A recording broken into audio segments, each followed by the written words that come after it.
कोई ऐसा व्यक्ति नहीं है जो न जानता हो कि भारतीय जनता पार्टी की सरकार में झूठे इनकाउंटर हो रहे हैं। ये पहला झूठा इनकाउंटर नहीं है यूपी का, तमाम इनकाउंटरों पे उंगली उठी है। जाति के आधार पर समाजवादी पार्टी उसके समर्थन में खड़ी हुई है। हमारी प्रदेश की सरकार की प्रतिबद्धता है कि अपराधी अपराधी होता, अपराधी की कोई जाति नहीं होती। महर्षि योगी जी के नाम पर जो ट्रस्ट था उसमें भी कुछ अधिकारी लोग घुस गए, पता लगा है, केवल इसलिए कि उन्हें पता है कि उसकी कीमत कल क्या होगी। तो एक तरफ तो जहां ये लूट मची उत्तर प्रदेश में, वहीं अन्याय की सब सीमा टूट गई हैं। अभी हमें सुल्तानपुर के परिवार के सदस्य मिले जिनके बेटा इंजीनियर। कोई कल्पना कर सकता है आज के समय पर कि मुंह पर टेप लगा दिया जाए, हाथ पैर बांध दिए जाएं और पीट पीट करके उसकी जान ले ली जाए?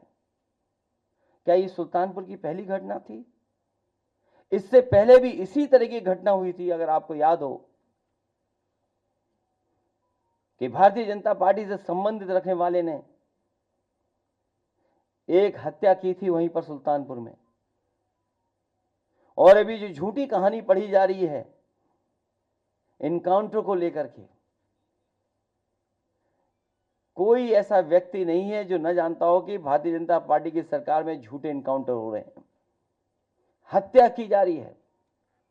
जो मंगेश यादव की हत्या हुई है, गांव से लेकर के आसपास के लोग जानते हैं कि पुलिस रात में आई थी, उठा ले गई,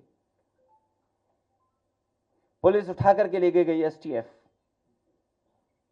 और सोचिए आप कैसी कहानी गढ़ी गई कि उसके पास नया बैग था,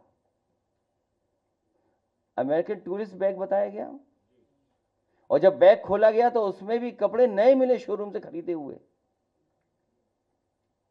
और जो मोटरसाइकिल मिली, सुनने में आ रहा है कि जो मोटरसाइकिल जिसकी चोरी हुई थी कई दिनों बाद एफआईआर लिखी गई। और उसके घर परिवार के लोगों के मां का इनको दर्द समझ में नहीं आ रहा, बहन के आंसू नहीं समझ में आ रहे हैं। और सोचिए कैसा दिमाग इनका,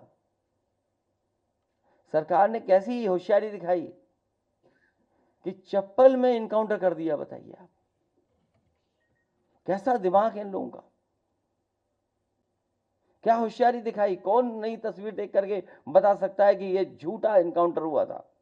और यह पहला झूठा इनकाउंटर नहीं है यूपी का, तमाम इनकाउंटरों पे उंगली उठी है।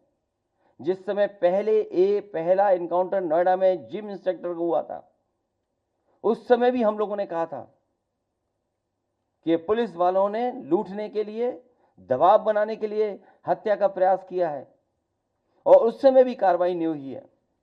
अभी तक जितनी भी हत्याएं हुई हैं या इनकाउंटर हुए हैं, सबसे ज्यादा पीड़ित परिवार के लोगों की हत्या की है सरकार ने। हम लोग न्याय दिलाने के लिए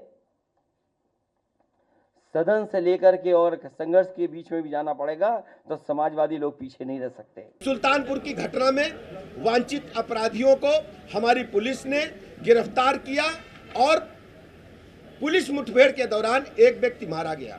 अब जाति के आधार पर समाजवादी पार्टी उसके समर्थन में खड़ी हुई है। हमारी प्रदेश की सरकार की प्रतिबद्धता है कि अपराधी अपराधी होता, अपराधी की कोई जाति नहीं होती।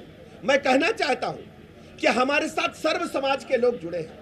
हमारी सरकार किसी व्यक्ति विशेष की सरकार नहीं है, यह सबकी सरकार है, सबके हितों की चिंता करती है। लेकिन हमारी जिम्मेदारी है हम प्रदेश में कानून के राज को स्थापित करें और हर स्थिति में लोगों को भयमुक्त वातावरण प्रदान करें।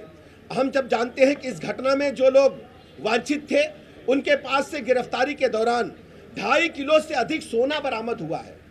जो दिन दहाड़े लूट हुई थी, 2.5 किलो से अधिक सोना बरामद हुआ है। और सबसे बड़ी बात यह है, समाजवादी पार्टी प्रेस कॉन्फ्रेंस करके जनता को गुमराह करने का असफल प्रयास करती है, जबकि प्रदेश की जनता जानती है कि समाजवादी पार्टी अपराधियों को जब जब इनकी सरकारें रही हैं, जब जब इन्हें ताकत मिली है, ये पुष्पित पल्लवित करती रही हैं। जहां तक आप सब जानते हैं, समाजवादी पार्टी ने जिस ढंग से अपनी विगत सरकारों के दौरान, आप देखते होंगे, हमें अच्छी तरह याद है, इसी राजधानी लखनऊ में हजरतगंज के क्षेत्राधिकारी को लोहिया वाहिनी के गुंडों ने बोनट पर टांग करके लखनऊ की सड़कों पर घुमाया था और बेचारे वो पुलिस उपाधीक्षक बोनट पर लटके लटके पूरे लखनऊ में सड़कों पर नंगा नाच लोहिया वाहिनी के गुंडों ने किया था। फिर लोहिया वाहिनी के गुंडों की हिम्मत देखिए, उस समय जब समाजवादी पार्टी की सरकार थी, उस जीप को ले जाकर के एसएसपी लखनऊ के बंगले में घुसा दिए थे और एसएसपी लखनऊ के माध्यम से उन गुंडों को, जिन लोगों ने क्षेत्राधिकारी हजरतगंज को बोनट पर जीप पर टांगा था, उनको बचाने का काम हुआ था। आज तक उस घटना में कितने लोगों की सजा हुई है समाजवादी पार्टी बताए।